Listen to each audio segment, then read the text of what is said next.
This is Angel Bueno from One Soul. I've been meditating in the virtues of Jesus for another week, in how to be more like Jesus. And now I hope I can help one more soul. So I wanted to start this week by sharing some amazing news. I've mentioned in the past my good friendship with Simon Carrington, the founder of Far Out Ministries.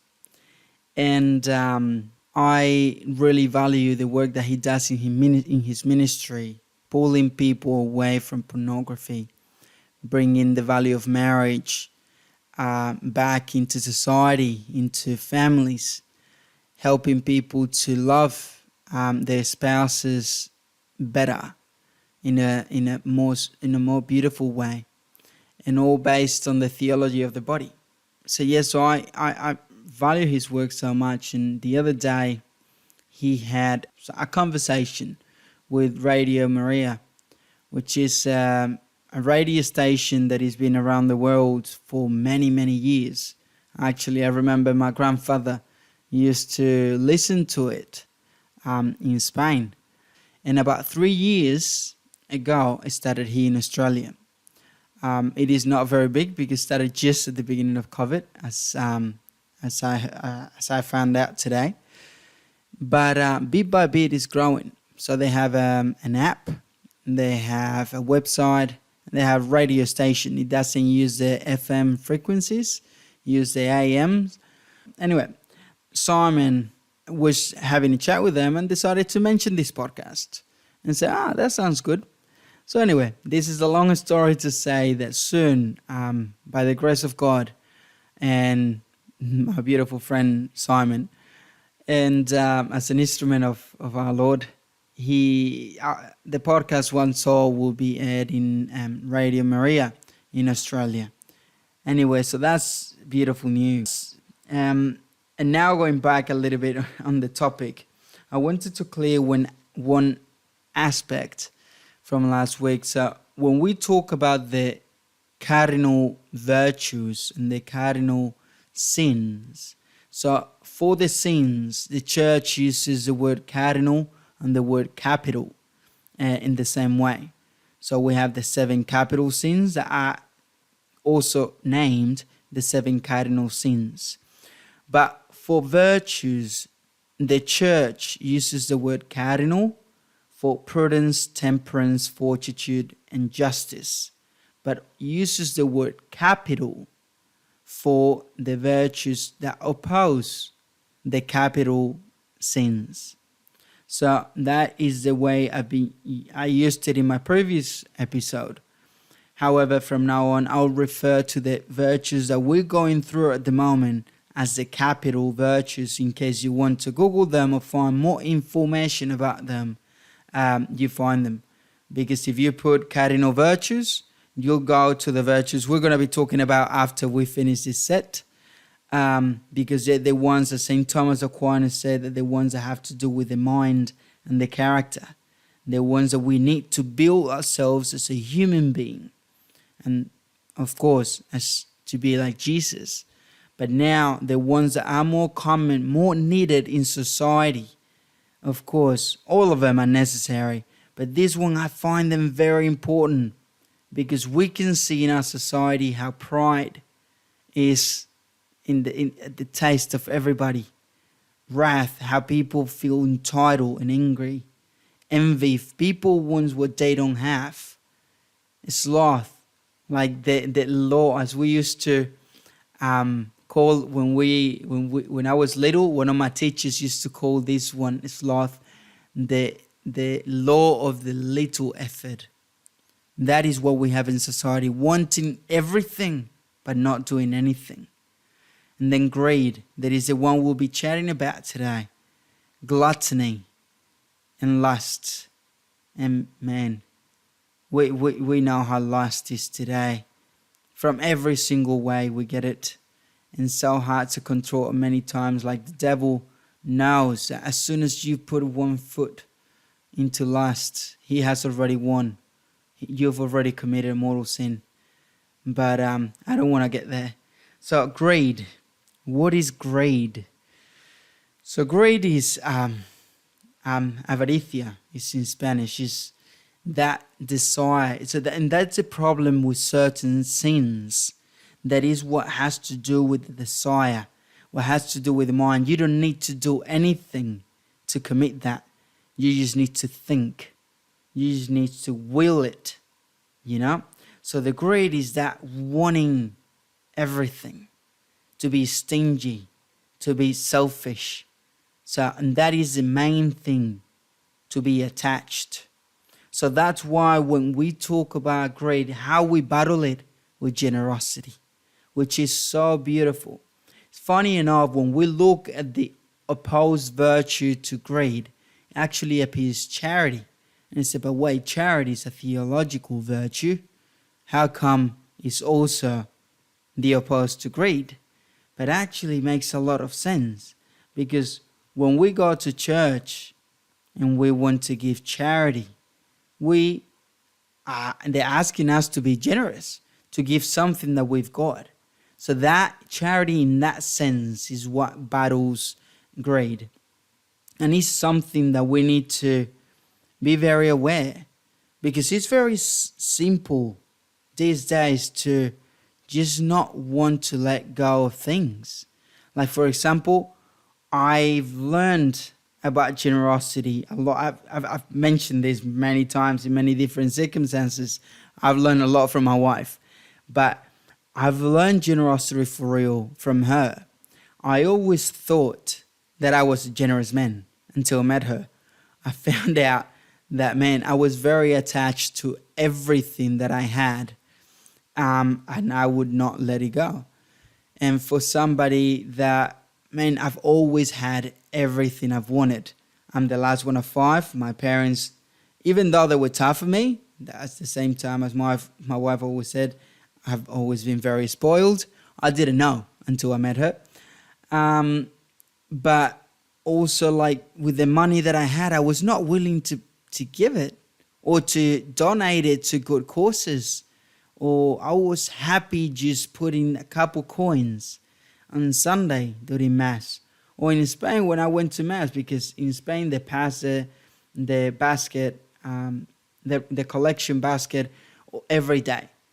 But probably it's because of that, because people only drop a couple coins. Here you actually see, in Australia, you see a lot of notes, which is beautiful. But that is what we need, to not be attached to things. So this generosity is something that we can something we can put in practice in many different areas in our lives. So the first area is ourselves. So there's so many things about ourselves that we are stuck, that we are greedy about, with the way that we are. So for example, with our ideas, with our time, with our work. So we need to really evaluate ourselves, how we're being greedy.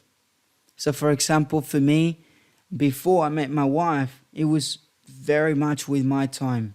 So my time would be decided just by me. And even into our marriage, I would struggle to give my time away. But bit by bit, learning a lot from her, I learned that actually the more I give my time to others, if they need me, well, that time somehow I'll be able to recover it. And it's something that I mentioned in one of my early podcasts, because it's something that has really, really touched my life. To be able to, whenever somebody needs me, straight away to say yes. And it's funny enough, like, of course I asked my wife, do you mind? But the knowledge that she will never say no. Because anything that has to do with generosity, it means giving yourself. And we're talking about imitating Jesus. Just think of him. He never had anything, right? So we said last week that he was born with nothing. And he died with nothing. And still, he gave everything. So how is that possible? So, because he was God. And so of course he could not lose his divinity, but He was a human being that died. So once Jesus died for you and for me, during that time, that was the body of God. But that was not his divine body. That was not the divine Jesus. He was dead. So Jesus gave everything up to, we could say, his divinity for you. Because during those 3 days that he was dead, he was nothing. And this is also, remember that this is what we're preparing for now. So this is a good point to meditate. Remember that Jesus, during the passion that we will celebrate at the end of this Lent that we're fighting right now, he gave up everything. He gave up his dignity. He gave up his blood, his body, his clothes, his everything for you. And this helps me, this is something that has reminded me, a group, a Catholic group, I think they come from the States. Their name is Damascus Worship. I've become their biggest fan probably in the last week, because I decided for Lent to not listen to any other music, and ideally. Because in my school sometimes we need to listen to other music. And my wife, sometimes I cannot impose her my penances. So if she wants to listen to something else, I'll listen to something else. Which sometimes is even worse than, or even more of a penance. Anyway, I'm not going to get there. She's going to get upset when she listens to this. But in one of the songs, a beautiful song that is called Only You, talks about being only Jesus's, right? So one of it says, it says, you gave everything for me. How could I not give everything to you? And this is my main point today. So if he's given us everything, so you need to give everything back to him. Just remember, we have nothing of our own. Everything is a gift from God. We cannot be like that young man in the Gospels that came to him and said, I've followed all the commandments. I've done everything. What do I need to do to be with you? He said, well, give all your possessions, come back and follow me. And he went away sad because he was very rich. So we cannot be like him. We cannot be that person that walks away sad. We need to be willing. And of course, we're going to live with things and not be greedy. We can be rich and not be greedy. I've seen very rich people very generous, and I've seen very poor people very poor, very greedy. So it has nothing to do with how much you have, but it's about the attachment that you have to those goods. So you need to be willing to lose everything. You need to, for example, in order to give to the church, how much is enough? Well, enough that it hurts you a little bit. Enough that you feel it. So enough that you can tell yourself, I trust in God. Because then greed will not be able to get into our souls. We can't be attached. So please take to prayer, what is that thing? If you lost today, you will go away sad. Because that thing is in your way to God. That thing is an obstacle in your relationship with Jesus. And we need to get rid of all of them. That's what we are here. That's what probably you listen to these humble thoughts that our Lord has put in my mind. But we need to get rid of them. And attachment, selfishness, being greedy. We need to get rid of all this to give way to generosity, to complete abandonment into the hands of our Lord, to fully trusting Him, especially with material things. Just go back to the gospel and read what he says about the birds and the lilies. That's actually my wife's favorite passage in the gospels. But if he took care of all these things, how would he not take care of you? So you've been taken care of. You are his precious treasure, even though we are worthless. He loves us so much. He takes care of us so much that we what I said before, what Damascus Worship says in this song, how can I not give everything back to you? So I want to finish with an interesting link that I made, like the beauty of our faith. Everything is actually connected. So the virtues, the commandments, everything is one. Everything has a purpose to get our soul to heaven. The way to get to God is by living the commandments.